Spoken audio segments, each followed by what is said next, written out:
Hello dear friends, welcome to our channel Study Point. आज हम बात करेंगे क्लास 10 के chapter electric current. So what is current? Amount of charge flow through a conductor in a unit time, यानी एक fix time में जितना amount of charge flow होता है उसे हम बोलते हैं इलेक्ट्रिक करंट। नेक्स्ट आ गया फॉर्मूला। जो करंट का सिंबल है वो है I. I is equals to Q upon में टी। आई है हमारा करंट एंड जो क्यू है वो चार्ज एंड जो हमारा टी है वो है हमारा टाइम। सो ये थी हमारी डेफिनेशंस। और नेक्स्ट है S I unit. What is the S I unit of a current? तो एस आई यूनिट जो होती है करंट की वो होती है एम्पियर। एम्पियर को हम वो करते हैं डिनोट सिंबल ए से। सो नेक्स्ट इज जो करंट है वो एक स्केलर क्वांटिटी है या vector. So answer is it is a scalar quantity. Now definition, sorry यहाँ डेफिनेशन में ई गायब हो गया है। Definition of 1 ampere. 1 ampere current की डेफिनेशन क्या होती है? 1 ampere current is defined as the when 1 coulomb of charge flow in 1 second, यानी 1 सेकेंड में जब 1 कूलम ऑफ चार्ज फ्लो करता है उसे हम बोलते हैं 1 ampere. 1 ampere current is defined as when 1 coulomb of charge flow in 1 second. Now devices to measure electric current. कौन कौन सी ऐसी डिवाइसेस हैं जो हमारे इलेक्ट्रिक करंट को मेज़र करती है, मतलब मापने का काम करती है? First is ammeter and second is galvanometer and third is volt meter. अब हम फर्स्ट ऑफ ऑल पढ़ेंगे एमीटर। एमीटर जो कि सीरीज़ के अंदर कनेक्ट होता है, मतलब 1 बाई 1 आगे को, जैसे एक यहाँ होगा फिर एक आगे आगे आगे, वो हो गया हमारा एमीटर। इससे ओनली हमारा जो मैग्नीट्यूड ऑफ द करंट है वो मेज़र होता है। तो first point is it is connected in a circuit and second is it only measure the magnitude. Okay, next आ गया गैल्वेनोमीटर। आई होप गैल्वेनोमीटर आपने सबने स्कूल में देखा होना अपनी लैब्स में। तो it measure the direction of the flow of current. ये मेज़र करता है कि जो करंट है वो किस डायरेक्शन में फ्लो कर रहा है। ओके, नेक्स्ट है वोल्ट मीटर। वोल्ट मीटर से नाम से पता लग रहा है ये वोल्टेज को मेज़र करता होना। सो पोटेंशियल डिफरेंस, इसका सिंबल है V, is measure by volt meter. जो पोटेंशियल डिफरेंस है उसको मेज़र करने के लिए हम किसका यूज़ करते हैं? अपने वोल्ट मीटर का। So it is connected in parallel. जो एमीटर था वो किस में था? सीरीज़ में। और ये जो वोल्ट मीटर है ये किसमें हमारे पैरेलल में, मतलब नीचे को, एक ऊपर एक नीचे, एक ऊपर एक नीचे, वैसे ही आगे को। सो नेक्स्ट आ गया ओम्स लॉ। ओम्स लॉ एक इम्पॉर्टेंट पार्ट है इस चैप्टर में। ओम्स लॉ का जो शॉर्ट फॉर्म है वो है V is directly proportional to I। V क्या है यहाँ पे? V आ गया हमारा पोटेंशियल डिफरेंस। किसके डायरेक्टली प्रोपोर्शनल है? I यानी करंट के।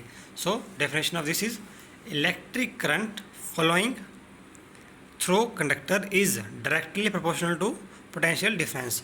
जो कि हमने ऊपर शॉर्ट फॉर्म में लिखा हुआ है कि जो हमारा इलेक्ट्रिक करंट होगा वो किसके डायरेक्टली प्रोपोर्शनल होगा? हमारे पोटेंशियल डिफरेंस को। That is V is directly proportional to I। अब जब डायरेक्टली प्रोपोर्शनल का साइन हटता है तो आता है उसकी जगह पे क्या? R यानी रेजिस्टेंस। ओके, R को हम बोलते हैं प्रोपोर्शनलिटी कांस्टेंट कॉल्ड रेजिस्टेंस। तो V इक्वल्स टू क्या आ गया हमारा IR।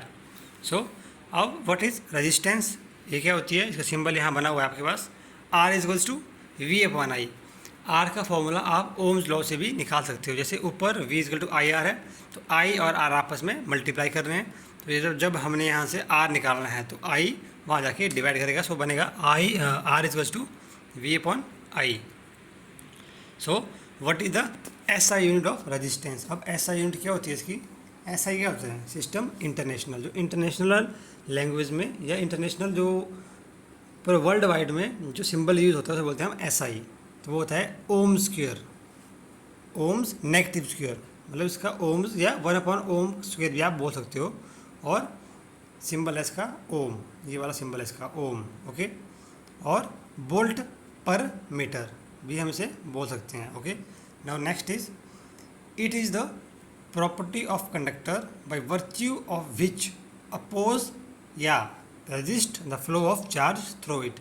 इसका काम क्या होता है, किसका, रेजिस्टेंस का। इट इज़ अ प्रॉपर्टी, एक प्रॉपर्टी है किसकी, कंडक्टर की, बाय वर्च्यू ऑफ विच, जिसके द्वारा हम क्या करते हैं, अपोज करते हैं या रेजिस्ट रोकते हैं किसको, फ्लो ऑफ चार्ज जो उसके अंदर पास हो रहा होता है, उसे हम बोलते हैं वोल्ट मीटर, वोल्ट मीटर नहीं sorry, resistance. So now next is, ये क्वेश्चन आपके लिए शायद जो लास्ट एग्ज़ाम था उसमें भी आया हुआ था, तो उसमें मैंने VBA लिखा हुआ है, very very important. Factor on which resistance depends, कौन कौन से फैक्टर हैं जिसके ऊपर जो हमारी रेजिस्टेंस है वो डिपेंड करती है। So first is, it is inversely proportional to the area of the cross section of the current. जो आर होगा वो किसके इन्वर्सली प्रोपोर्शनल होगा, इन्वर्सली यानी 1 समथिंग वो है ऑफ द करंट। तो R is directly proportional to 1/A यानी ampere. Okay, now next is, it is directly proportional to, it क्या है यहाँ पे, resistance is directly proportional to the length of the conductor. ये depend करता है कि जो कंडक्टर है हमारा उसकी लेंथ कितनी है, उसकी डायरेक्टली प्रोपोर्शनल होता है। तो R is directly proportional to L. Third one is nature of the material, कि रेजिस्टेंस भी किसके ऊपर डिपेंड करती है, नेचर ऑफ मटेरियल, जैसे कि रेजिस्टिविटी कैसी है उसकी। और नेक्स्ट फैक्टर है इसका टेम्परेचर, रेजिस्टिविटी जो है हमारी या रेजिस्टेंस जो है वो हमारे टेम्परेचर पे भी डिपेंड करती है। तो 4 पॉइंट आ गए, inversely R directly to 1/A, second आ गया R is directly proportional to L, third आ गया nature of material, and fourth one is temperature. So यहाँ से हमारे फॉर्मूले निकल के आए, आर किसके बराबर होता है, R is directly proportional to L/A, ठीक है, मतलब रो। अगला क्या है जो सिंबल बना हुआ है, R is equals to rho L/A। L क्या हुआ है यहाँ पे, length of conductor, A is area of cross section, क्या गया, area of cross section. So now next is, what is the SI unit of resistance, resistivity या resistance. तो symbol होता है इसका रो, और SI यूनिट है ohms meter, ohms meter, upon में ये पर मीटर नहीं है, ohms meter. Okay, resistance of a conductor of unit length and unit of cross section, यानी रेजिस्टेंस जो रेजिस्टिविटी है वो क्या होती है, resistance of a conductor of unit length and unit of cross section. Rho is directly proportional to 1 conductivity. Okay, now second is, metals जो होते हैं, मेटल्स है low resistivity, that is conductivity is high. जो metal होते हैं उनकी जो resistivity है वो क्या होती है, लो। सो जो उनकी कनेक्टिविटी है वो क्या होती है, हाई। ओके, इसलिए ये मेटल्स क्या होते हैं, good conductor of heat and electricity. Now next is, combination की बात कीजिए हमने, सीरीज कम्बिनेशन। सीरीज कम्बिनेशन कौन सा होता है, एमीटर वाला, जो सीरीज के अंदर लगा हो। तो ये फिगर यहाँ बनी हुई है, यहाँ पे R1 R2 R3 तीन रेजिस्टेंस है, किस में लगी हुई है, सीरीज में, आगे को 1 2 3। ओके, और जो वोल्टेज है V1 V2 V3, नीचे बैटरी लगी हुई है, साथ में स्विच लगा हुआ है, और करंट किस डायरेक्शन में जा रहा है, अपर डायरेक्शन से आगे, यानी क्लॉकवाइज। ओके, तो ये फिगर भी याद रखने हैं आपने। Same current flow through the every register, जो जितने भी यहाँ पे रजिस्टर लगे हैं, कितने लगे हैं, 3, तो सबसे सेम ही करंट फॉलो या फ्लो करेगा। ओके, अब इसको प्रूव करने का तरीका, V इजकल्स टू, क्योंकि अब रेजिस्टेंस हो या कुछ भी हो, वो जब साथ में भरेंगे तो क्या आएगा, ऐड करेंगे उनको, तो V is equals to V1 plus V2 plus V3। So R next point है IREQ, RE क्या हुआ, R इक्विवेलेंट, EQ क्या होता है, इक्विवेलेंट। तो जब IR की बात करेंगे तो क्या होगा, V इक्वल टू क्या होता है, IR, तो हमने V की जगह क्या भर दिया, IR, तो V की जगह हर जगह IR आ जाएगा, और R1 R2 R3, तो V can say that IRQ, जो IR इक्विवेलेंट है equals to IR1 plus IR2 plus IR3। So जो फॉर्मूला बना वो बना R equivalent equals to R1 plus R2 plus R3 up to number of RN, जितने भी 3 4 5 जो भी आपको सुटेबल क्वेश्चन में दिया होगा उसके हिसाब से आप ये फॉर्मूला वहाँ पे यूज़ कर सकते हो। सो नेक्स्ट इज़, ये भी आपके पास BBIP में है, R equivalent is always greater than any individual resistance in a circuit. जो आर इक्विवेलेंट होगा वो क्या होगा, ऑलवेज सबसे ग्रेटर होगा। जो कल अगर से बात करेंगे, क्योंकि अगर आपने 2 + 2 + 2 किया कि ना हुआ 4, तो 4 बड़ा होगा, यानी 6 हुआ, 3 बार किया आपने तो 6 बड़ा हुआ या 2। तो जब हमने उनको ऐड किया तो उसका नाम क्या दिया हमने, आर इक्विवेलेंट। तो ऑब्वियसली बात है, जो आर इक्विवेलेंट होगा वो ऑलवेज क्या होगा, ग्रेटर देन इंडिविजुअल, हर एक से ज़्यादा ही होगा। Next, 2 devices can not be operate separately. जो 2 डिवाइसेस हैं या फिर 2 रेजिस्टेंस वोल्ट मीटर कुछ भी है, इनको हम सेपरेटली ऑपरेट नहीं कर सकते। थर्ड आ गया, for maximum resistance it must be connected in series combination. अगर हमने जो ज़्यादा हमें वो चाहिए रेजिस्टेंस, तो हमें जो अपना हमारा जो डिवाइस है उसको सीरीज में ही कंबाइन करना पड़ेगा ताकि हमें मैक्सिमम रेजिस्टेंस मिल सके। Every resistance has same current and different what. जो हर जो हमारे पास आर होगी, आर यानी रेजिस्टेंस, उनके पास क्या होगा, सेम करंट होगा, बट पोटेंशियल डिफरेंस हो, मतलब डिफरेंट हो सकता है। Next is parallel combination. Parallel combination में क्या है पीछे, इसके अंदर जो फिगर है, जो जितने भी हमारी रेजिस्टेंस होगी वो पैरेलल में होगी, सीरीज में। जैसे ये ऊपर है R1 R2 फिर R3 नीचे है, वैसे यहाँ I1 I2 I3। जो पहले वाले थी उसमें एक यहाँ थी, एक यहाँ थी और एक यहाँ थी, इसके अंदर सब नीचे को है, उसमें सब आगे को होंगी। तो सेम वही बैटरी स्विच करंट भी हमारे क्लॉकवाइज डायरेक्शन में ही जा रहा है। Okay, same V is maintain very by every, जो मैं साथ में लिखा हुआ है। और इसमें जो I होगा वो उसमें क्या था, उसमें जो हमने पढ़ा था वो था V को निकालने का फॉर्मूला। इसमें I, तो I is equals to I1 + I2 + I3। तो I को हम लिखते हैं 1/R। तो यहाँ पे हमने फॉर्मूला भर दिया, 1/R equivalent equals to 1/R1 1/R2 plus so on to 1/Rn, जितने भी हमारे पास R दी होंगी। So next is equivalent resistance is less than the resistance of either resistance. जो इक्विवेलेंट, वो तो वही बात आ गई ना, जो इक्विवेलेंट कुल मिला के जो रेजिस्टेंस होगी वो हर एक से हमेशा ज़्यादा होगी। नेक्स्ट आएगा बी पॉइंट, 2 इक्विवेलेंट रेजिस्टेंस, अगर 2 दी होंगी फिर तो ये फॉर्मूला है R equivalent equals to R1 × R2 upon R1 + R2। अगर आपने R इक्विवेलेंट निकालना है किसके अंदर, पैरेलल कॉम्बिनेशन के अंदर, तो फॉर्मूला क्या है, R1 × R2 upon R1 + R2। और third point is in parallel combination every individual resistance can operate separately. उसके अंदर हम सेपरेटली यूज़ नहीं कर सकते थे जो सीरीज वाला था, लेकिन इसके अंदर हम इनको सेपरेटली यूज़ कर सकते हैं। That is domestic resistance R also connected in parallel. For example, जो घर का जो बिजली होती है या कुछ भी होता है वो किसके अंदर होता है, हमारा हमेशा पैरेलल कॉम्बिनेशन के अंदर।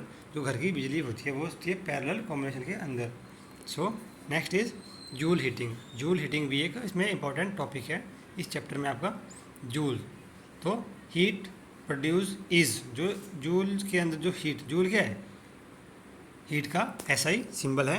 जो इसके अंदर हीट प्रोड्यूस होगी वो किसके प्रोपोर्शनल होगी, heat produced is proportional to the square of the current. जो हीट होगी वो स्क्वायर ऑफ द करंट के डायरेक्टली प्रोपोर्शनल होगी, उसके स्क्वायर के। तो H is directly proportional to I²।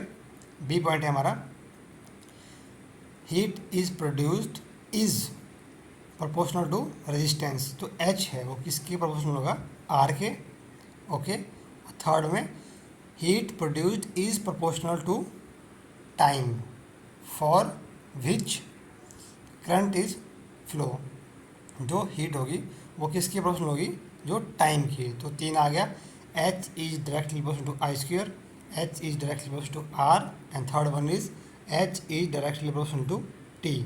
Okay, so now next is here H is equals to I² RT। तो इनको सबको जब हमने मिला के लिखा तो क्या फॉर्मूला बन गया, H is equals to I², यहाँ से I² लिया, यहाँ से R लिया और यहाँ से T लिया, फॉर्मूला बन गया H is equals to I² RT। T जो इसमें काउंट होगा वो होगा बेटा सेकंड्स में, जो इसकी बेसिक यूनिट है टाइम की। ओके, इलेक्ट्रिक एनर्जी, जो इलेक्ट्रिक एनर्जी होती है, जो बिल आता है हमारा, वो उसकी हम के बिल जो हमारा घर का आता है वो कैसा आता है, यूनिट्स में, ठीक है, जो उसको बोलते हैं हम इलेक्ट्रिसिटी बिल या एनर्जी। तो कितने यूनिट्स खर्च हुई या जो भी, तो एक यूनिट होती है 1 किलोवाट हावर के ऊपर, KWH। ओके, इसके अंदर जो टाइम होगा वो हावर्स के अंदर होगा। तो ई का फॉर्मूला क्या हुआ, E is equal to P multiply by T. So P क्या हुआ, पावर इनटू टाइम। जो ई की, जो इलेक्ट्रिक एनर्जी की जो यूनिट है वो है किलोवाट हावर, इलेक्ट्रिक एनर्जी की। और सिंपल है, एनर्जी क्या है, जूल, हीट की भी जूल। तो 1 unit is equals to 1 kilowatt hour. Next है पावर। पावर क्या होती है, रेट ऑफ डूइंग वर्क, मतलब कितना बंदा कितने फास्ट काम कर रहा है, कितना ज़ोर से काम कर रहा है, या मतलब कितना प्रेशराइज होकर काम कर रहा है, उसे बोलते हैं हम rate of doing work is called a power. Power के हमारे पास 3 फॉर्मूले हैं, मतलब एक से ही फॉर्मूले बन जाएंगे। क्या होता है formula, P equals to V I, ठीक है, और V क्या होता है, V equal to I R होता है ना। तो यहाँ पे जब वैल्यू भरी हमने V की आई आर, तो बन गया हमारा P इजकल टू आई स्क्वायर आर। और जब हमने आगे किया तो P equals to V square upon में आर। ये वी स्क्वायर अपॉन में आर कहाँ से आया, ये आपके लिए होमवर्क है। ये जो हमने ऊपर पढ़ा, यहाँ पे हमने एक चीज़ की वैल्यू भरी। अब किसकी वैल्यू भरी हमने, वो आपने फाइंड आउट करना है कि यहाँ बी स्क्वायर अपॉन आर क्यों आया। अगर आपको इस PDF की कॉपी चाहिए तो आप कमेंट बॉक्स में कमेंट कर सकते हैं। आई होप सब बच्चों को अच्छे से क्लियर हुआ होगा कि मैं किस टॉपिक की बात कर रहा हूँ और किस वे में बात की। अगर किसी बच्चे को कोई दिक्कत है तो वो कमेंट बॉक्स में कमेंट कर सकता है, या फिर मुझे मेरे पर्सनल नंबर पे मैसेज करके इस PDF को ले सकता है। So kindly like, comment and subscribe the channel. Okay, thank you. All the best for your exams.